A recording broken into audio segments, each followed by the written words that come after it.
Hey y'all, Chris Bassett here, and I'm going to show you how to install an aftermarket headlight or the stock bulb on your Sportster. Let's get into it.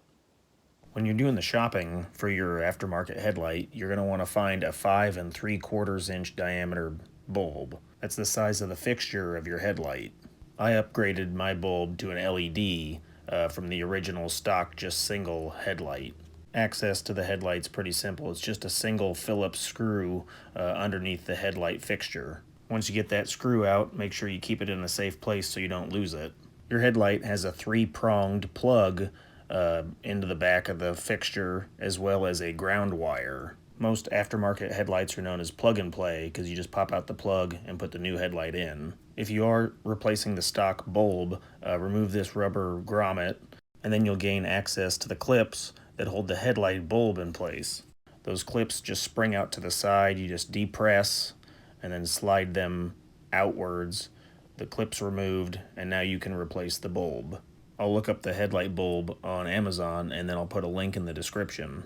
Since your Sportster only holds one bulb, it may be worthwhile carrying a spare, just in case you're riding at night and the headlight goes out. They only last between 450 and 1,000 hours. That's one reason I upgraded to the LED, because I've got 10 bulbs instead of just one as a safety backup. Plus, it's much brighter. Here's a picture of the LED that I used. I like the look of it. It kind of looks symmetrical. It has 10 bulbs. It was pretty reasonably priced. I think it was like 35 bucks. And then it's a plug and play, so you just snap out the old light and then put in the new light.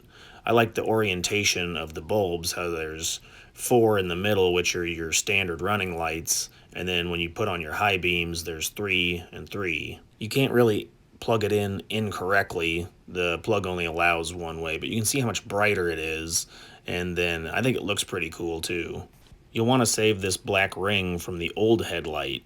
It'll allow the new headlight to stay in a fixed position. It has those notches in the side of the headlight and then in the side of the fixture. So if it doesn't have that in there, the headlight will like tilt and turn around. It'll move freely as the motorcycle vibrates.